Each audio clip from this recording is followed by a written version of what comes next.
Componentes literarios. Eso no lo sabía.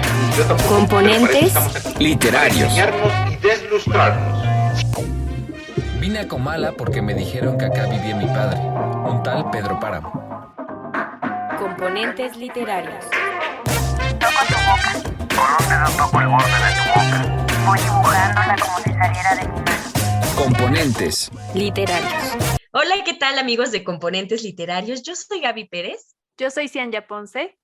Y esto es Tecito, donde mezclamos las mejores infusiones artísticas con agüita caliente y temas cotidianos. El día de hoy hablaremos sobre los héroes y villanos en la literatura y, por supuesto, en nuestro día a día.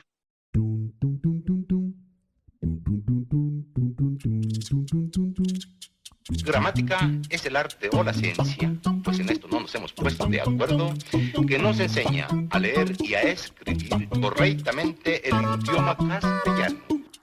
Ahora, carnal, te agarramos con las frases de El macaquito. Venga, el macaquito. Venga. Este tema creo que merecería mucho más tiempo del que comúnmente destinamos en el podcast, Cian, a otros episodios. Sin embargo, también es posible resumirlo, puesto que se halla en todo nuestro entorno. Hablar de héroes, heroínas, villanos y villanas es un aspecto que incluso lo trasladamos a nuestra realidad después de la ficción. O sea, generalmente lo vemos en pelis, en telenovelas, en libros, pero en nuestro día a día también es muy expuesto. Por ejemplo, cuando en la escuela nos dicen que tenemos héroes que formaron nuestra historia o parte de la historia más bien en cada país, y a su vez que se va configurando así porque hallamos ciertas características que comparten o que en ocasiones llegamos a idealizar a esos personajes, ¿no? Personajes, personalidades, famosos, etcétera. Cierto, Gaby, incluso decimos comúnmente que tal o cual persona es nuestro héroe o heroína, ¿no? O sea, tenemos mucho esa forma de comunicarnos y lo volvemos tan parte de nosotros, se vuelve una parte tan importante de nuestra identidad que creamos incluso frases hechas, como las que escuchamos el pasado junio, de mi papá es mi héroe, mi mamá es mi héroe también, es mi heroína también en mayo. Una frase así como muy, que pienso mucho como en esta concepción de hablar como de la postura del Estado, de los policías como los héroes de la nación, o esas imágenes así de el protector de la patria. Y justamente como siguiendo esta línea de la patria y eso, como los que dices de la historia, ¿no? De los héroes que nos dieron patria y libertad. Esa frase hecha que escuchamos hasta el cansancio en la primaria, y que está ahí como siempre muy presente, ¿no? Sí, que claro es a lo que apunto, que de repente vamos idealizándolo porque después, cuando vamos creciendo y en la educación nos imparten otras clases de historia o por propia cuenta vamos descubriendo que algunos héroes no eran tan héroes, para nuestra ideología o conforme se va construyendo la historia no funcionaban tan de esa manera. Entonces, pues parte de también un colectivo, ¿no? Que se va generando a través de esas visiones de la sociedad. Y tan es colectivo y es tan importante que incluso se han formado personajes y figuras muy particulares, sobre todo en el mundo contemporáneo en México. Y pienso mucho en el ejemplo de Mamalucha, que es un personaje de una tienda, de un supermercado, que tiene esa imagen de ser la mamá heroína que como que cuida mucho las ofertas y demás, ¿no? Como cuida el bolsillo de todos los mexicanos. Y hablando como de esas figuras de héroes, tenemos también todo este concepto de la sana distancia, que fue interpretada como una heroína también, ¿no? Como una superhéroe que está como con los brazos abiertos para decir por qué era importante mantener la distancia durante los momentos de pandemia. Oye, sí, Cian, creo que en estos días festivos o conmemorativos, los ejemplos que mencionas nunca faltan y estas alusiones que son ya bastante como más para el pueblo y en este caso de resguardo, como que siempre intentan esta cuestión tanto moralizante o hacer alusión a una construcción como bastante infantil de esta mujer de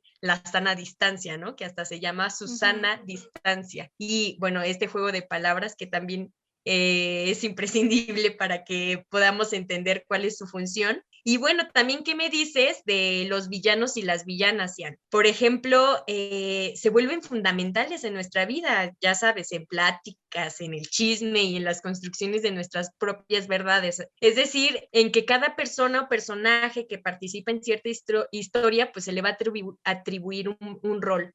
Por ejemplo, cuando alguien cuenta algo y a alguien no le cae bien, esa persona se convierte en la villana, ¿no? Y viceversa, o en el héroe, digamos. Así cada persona o personaje participa de ello.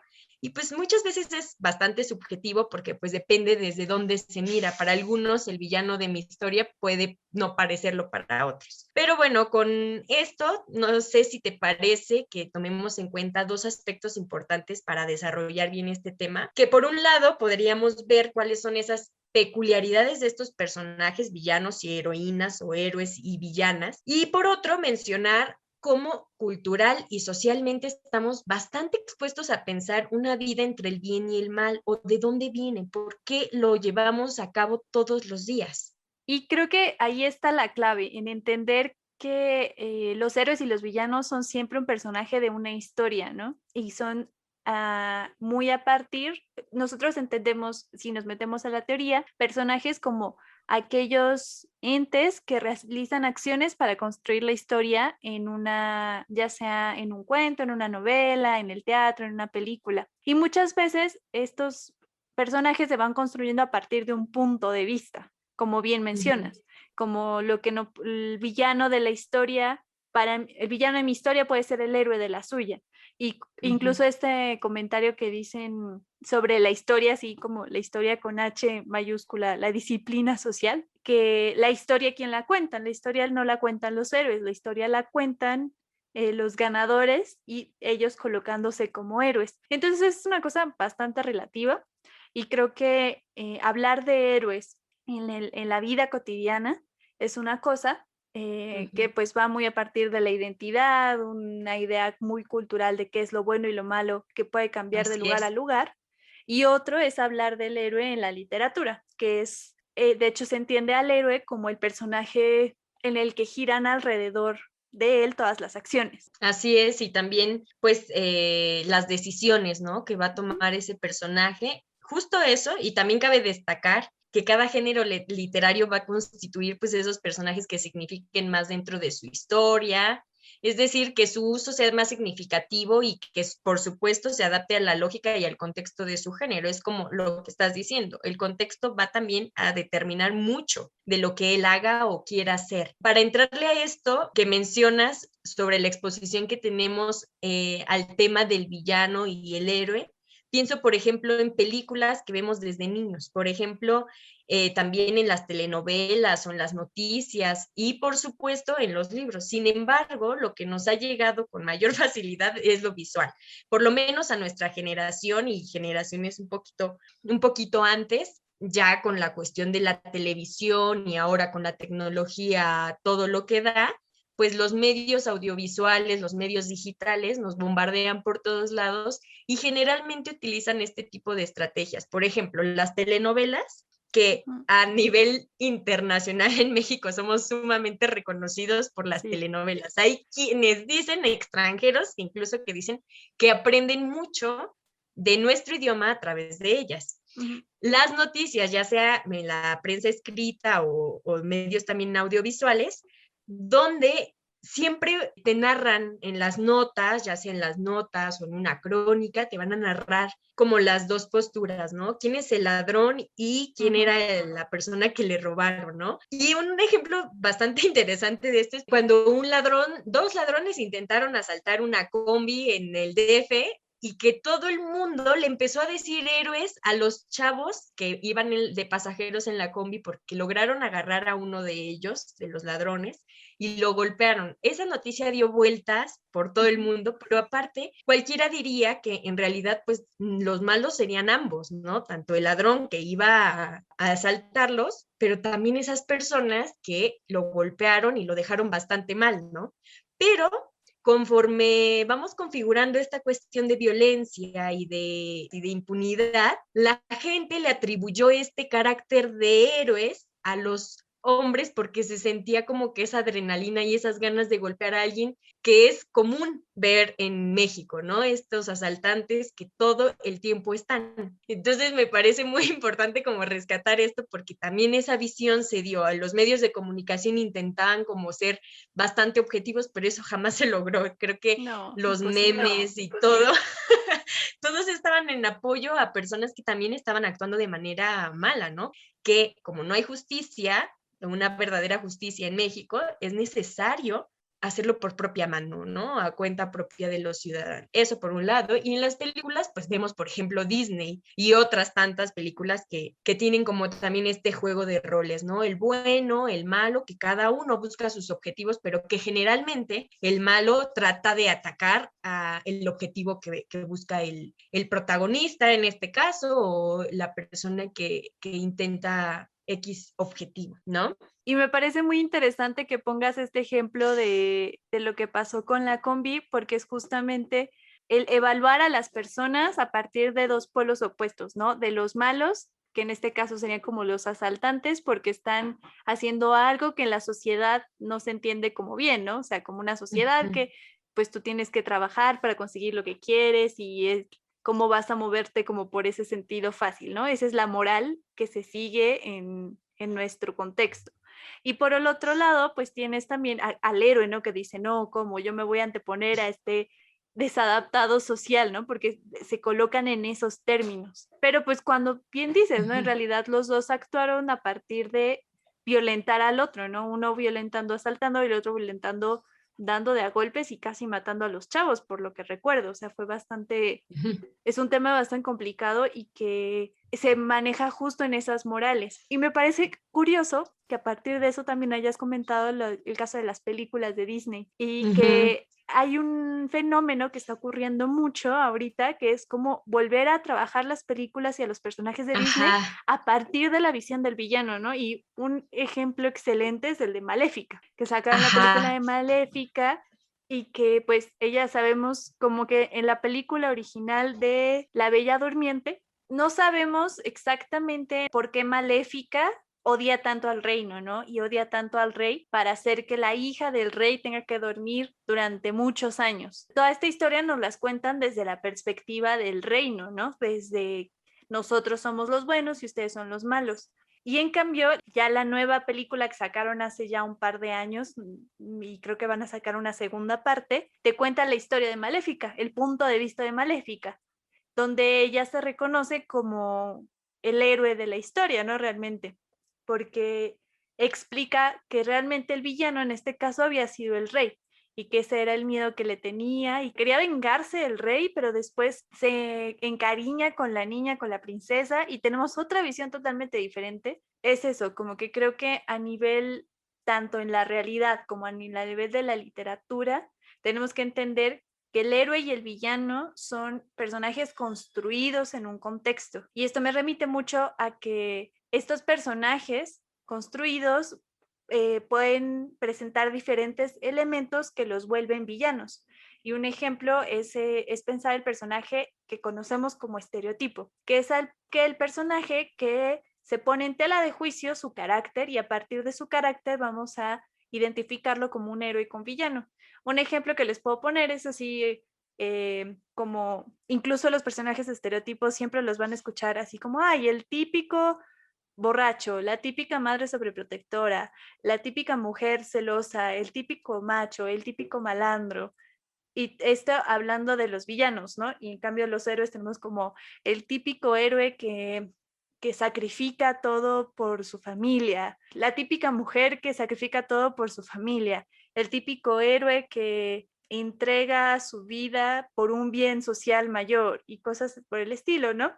Entonces, curioso cuánta conexión existe entre películas y ficción y noticias y cosas que nosotros mismos también construimos en nuestro día a día, ¿no? Así es, y sabes que también hay otro ejemplo con esto que dices, del Guasón, también se está tomando en cuenta como su historia para redirigirla, ¿no? O reivindicar al personaje que desde siempre ha sido un villano, pero gracias a esta situación de retomarlos y de la sociedad en la que vivimos, lo vemos desde otra visión, ¿no? Y pues también pensando un poco en teoría, hay diferentes categorías de personajes. Si nosotros los estamos tomando justamente desde el rol que juegan, ¿no? Dentro de una historia, pero también hay personajes que se adaptan según su importancia. Cuando hablamos de un personaje principal, de un personaje secundario o ambiental, por ejemplo, en el caso del ambiental es como el extra, ¿no? En el caso del secundario son esos amigos, esos cuates que van ayudando al personaje principal, y por supuesto el principal es ese personaje que lleva la mayor carga de acciones y que la historia gira en torno a él, ¿no? Y por supuesto, para hablar del héroe, existen muchísimos tipos de héroes a nivel de literatura también, pero uno de los más importantes, por supuesto, es el héroe trágico, ¿no?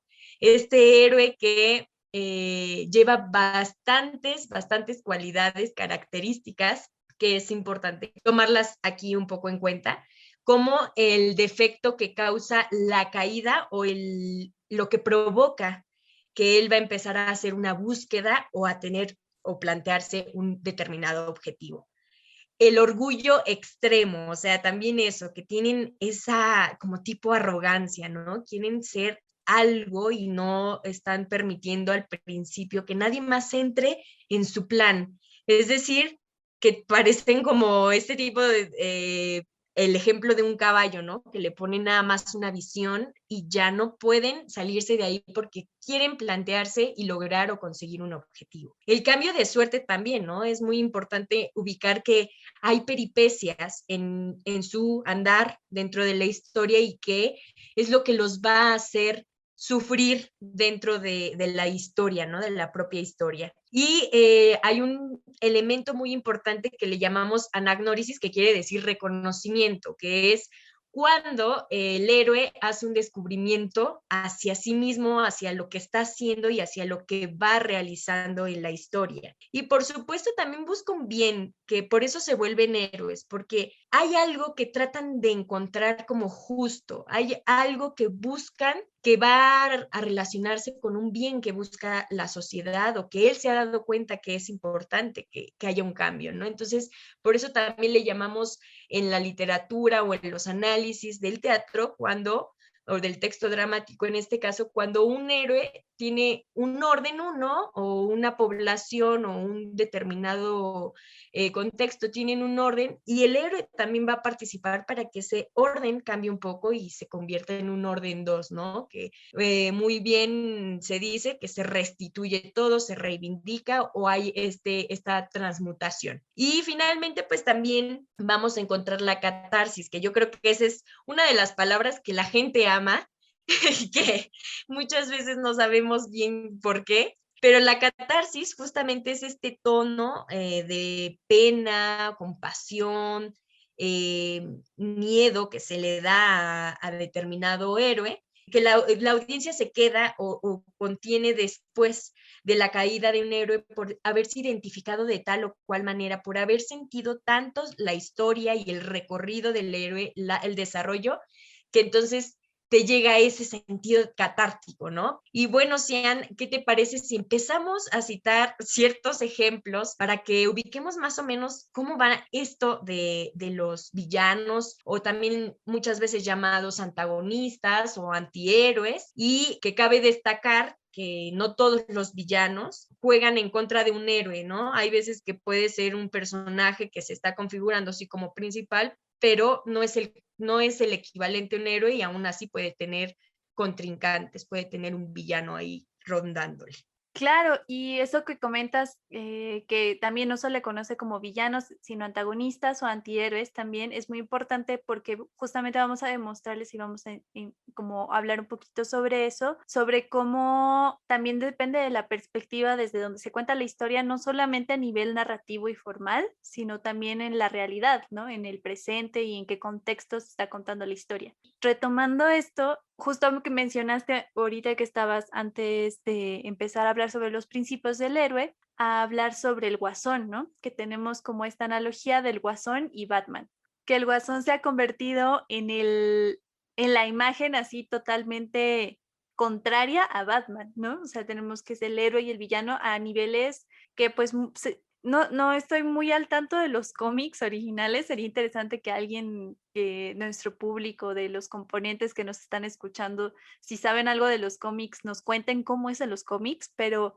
me parece que en las películas se ha trabajado al Guasón como el personaje clave, ¿no? Como es siempre el gran villano, que es justamente todo lo contrario a Batman. Tenemos que Batman es una persona, pues es un hombre rico, pero que perdió a sus padres. Entonces ahí está el elemento trágico que comentabas, y es un hombre que sacrifica como su estado de riqueza y demás para luchar contra la corrupción en Ciudad Gótica, pero al mismo tiempo como que esa corrupción siempre va dirigida a villanos que no sabes muy bien de dónde salen, o sea, que vivieron muchas injusticias. De hecho sí, ¿no? Te los narran como personas que vivieron injusticias, pero que en lugar de volverse Batman y salvar a la ciudad, quieren vengarse de la ciudad que les trajo esas injusticias. Y eso es lo interesante de la visión del Guasón, ¿no?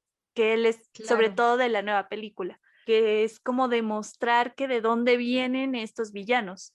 Es interesante porque de alguna forma a mí, creo que ya habíamos comentado en tecitos anteriores que a mí el Guasón no me encantó,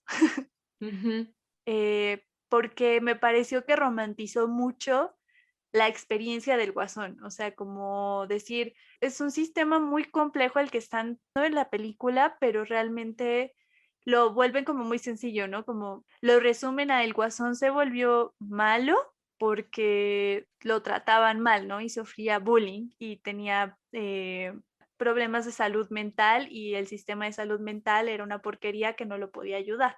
Claro, como que están justificando, ¿no? Como que justifican todo el tiempo la victimización. O sea, como que lo vuelven víctima y justifican justo eso, como que esa parte de si sufres o te ha ido mal en la vida, tienes que volverte malo para vengarte a lo mejor de los que muchos de los que no te hicieron las cosas, pero que a lo mejor pertenecen a la sociedad. Entonces tienes permitido porque has sufrido demasiado, ¿no? Si hay ciertas enseñanzas o mensajes más bien implícitos dentro de también este tratamiento de los personajes que vale muchísimo la pena como analizar en cada punto, y eso es bien interesante que hagamos y que hagan ustedes también, componentes, cada que se enfrenten a este tipo de películas o representaciones de los personajes. Es muy bueno hacer este tipo de comparaciones o de análisis. Sí, y creo que es esto, como a mí lo que no me gusta tanto del Guasón es que justamente yo no sé qué tanto están hablando desde la mirada de vamos a hacer un análisis de la situación en la sociedad,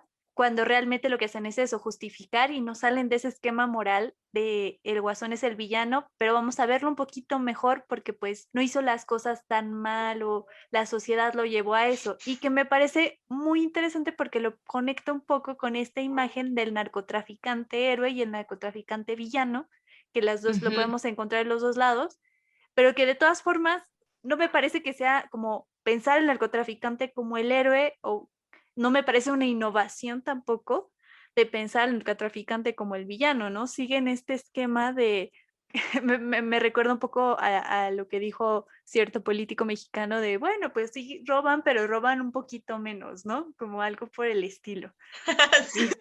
Fíjate que ese ejemplo del narcotraficante aquí en México, y yo me imagino que en muchas partes de América Latina, por ejemplo, también en Colombia, hay personas que alaban y los consideran héroes porque a lo mejor se ocupan muchas veces más de sus pueblos, de dar lo que muchas veces el gobierno no da, por ejemplo, escuelas o regalar dinero o yo qué sé, ¿no? Y entonces las personas de esos lugares a veces se sienten más protegidas y salvadas por el narcotraficante, por la imagen, sabiendo de dónde viene el dinero y sabiendo que como le dice, ¿no? Dinero con sangre o dinero pues mal habido de alguna manera. ¿Cómo retoman o le dan la vuelta al significado de una persona mala, ¿no? Hay personas que incluso, por ejemplo, con el Chapo dentro de la cárcel, festejan cuando se ha escapado o incluso buscan la manera también de recibir noticias de que se escape nuevamente, ¿no? Sufren que esté dentro de la cárcel, y pues sí, se vuelve una cuestión como bastante subjetiva y que tiene mucho que ver con este contexto moralizante. Y bueno, también hay una villana que es pues bastante icónica también, que podemos tomarla como un arquetipo en este sentido de que sus acciones se han vuelto bastante de renombre, que a la fecha podemos atribuirle ese apodo a determinadas personas por el comportamiento que juega y lo que ha configurado este personaje, como es Lady Macbeth, que es un personajazo de Shakespeare en Macbeth, justamente, donde es bastante manipuladora con su esposo, con tal de que gane el trono, ¿no? Sea el rey. Entonces hace un montón de atrocidades para que asesinen al rey y él se pueda quedar con el trono. Y toda esta configuración del personaje, que es un personaje bastante complejo, hay personas que no llegan a hacer todo eso, obviamente, pero a veces cuando vemos a una esposa o una mujer, una pareja que es bastante manipuladora, sucede que les podemos o le atribuimos ese apodo, ¿no? Es una Lady Macbeth. Con tal de... Y entendemos la referencia, a pesar de que no se haya leído ese texto, se entiende esa referencia. Y hay muchos personajes también en este sentido, como Edipo Rey, por ejemplo.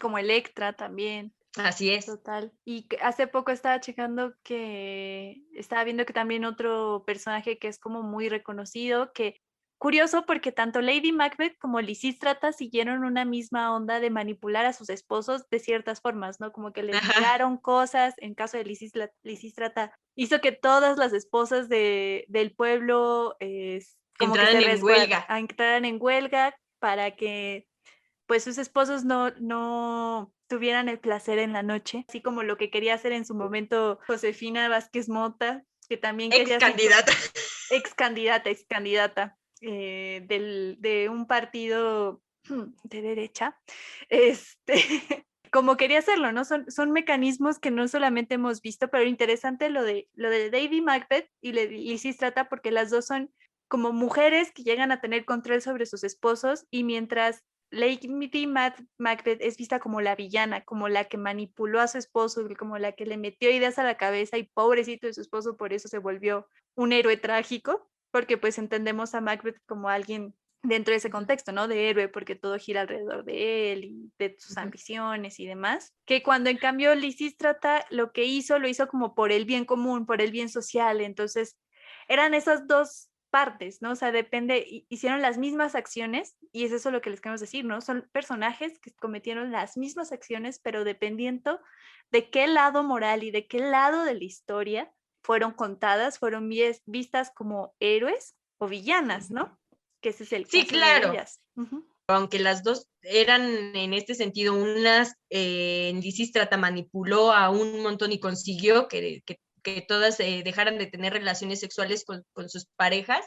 Por otro lado, Lady Macbeth consiguió que Macbeth matara incluso al rey, ¿no? O sea, como que sí se ve como esa diferencia, pero aún así si lo vemos como en este sentido de empoderamiento, las dos lo tenían completamente, y sí, o sea, ahí va cambiando un poco. Y por ejemplo, con las telenovelas, que ya habíamos dicho que aquí en México son como bastante importantes, y que incluso hay quienes dicen que llegan a educarnos bastante dentro de la sociedad mexicana, porque están todo el tiempo, porque las personas alaban muchísimo a la televisión y a los medios, porque tenemos una de las televisoras más grandes de América Latina, Soraya de Montenegro, que incluso es la reina también de los memes, que es la de Maldita Lisiada. Es una de las villanas favoritas, y aquí tenemos varias actrices. Bueno, aquí es Itatí Cantoral quien hace este personaje, pero tenemos otras, Victoria Rufo, que es la mujer abnegada que casi siempre está llorando y todo eso, y que tenemos esa configuración de personajes y lo trasladamos a la realidad, tanto sean que hemos sido educadas, no sé si es parte como de esta cuestión del tercermundismo, donde como la mayoría estamos entre esta economía baja y media de estatus social, lo que nos enseña la misma televisión con sus historias es justamente esta cuestión de la religión, de que te tienes que agarrar de alguien, de la fe, y que también a los mismos papas, los casi que los están convirtiendo como en esos héroes a través de ser santos, o la misma Virgen de Guadalupe, por este sentido del personaje, de lo que está caracterizando para el pueblo y que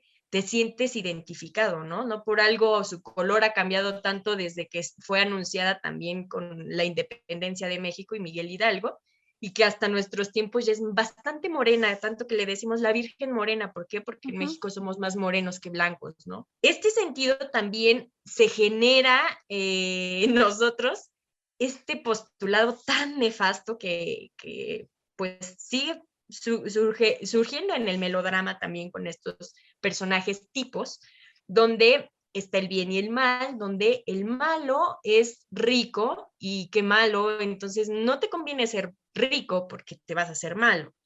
Y en cambio, el bueno le llegan cosas buenas, o por lo menos si eres pobre, vas a tener una vida feliz porque el amor te lo va a dar todo, o sea, como si comieras de amor, pero...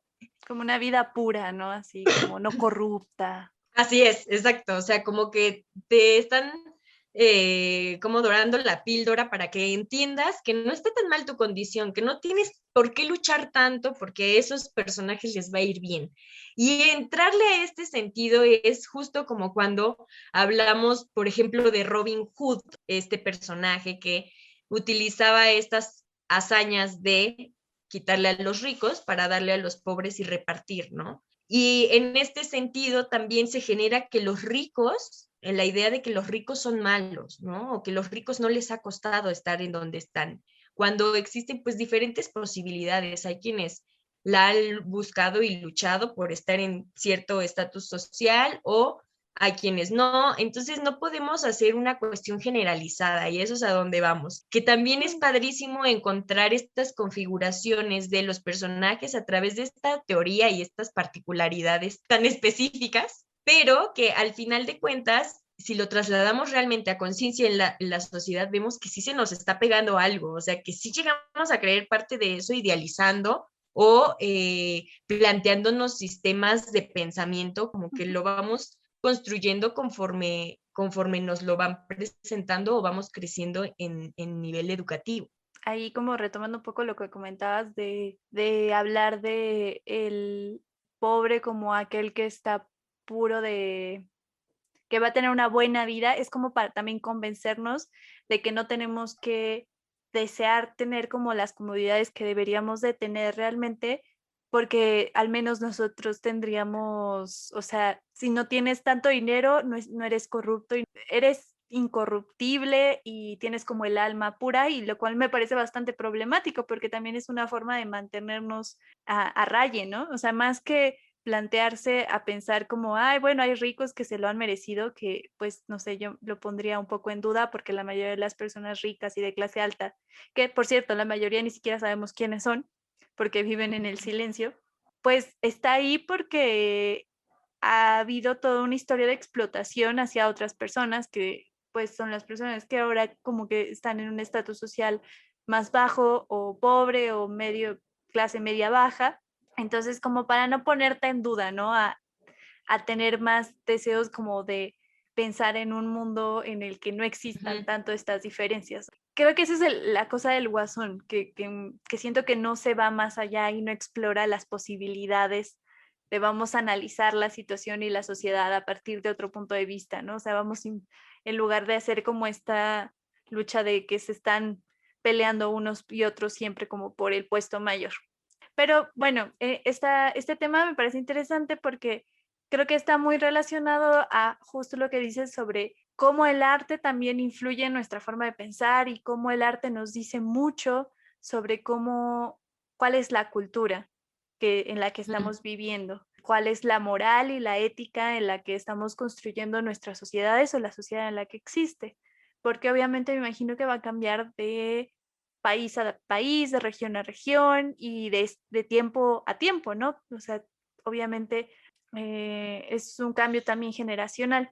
Entonces, pues sería muy interesante que nos contaran en los comentarios, ya sea de YouTube o nos contactaran por redes sociales para contarnos ustedes qué opinan de esta relación de héroes y villanos, si ustedes son más así de que les gusta ver las películas de los villanos o les gusta más ver lo de los héroes. ¿Qué opinan si ustedes ya se conocían las historias de Lady Macbeth y Lisístrata? Estaremos ahí muy contentas de leerlos.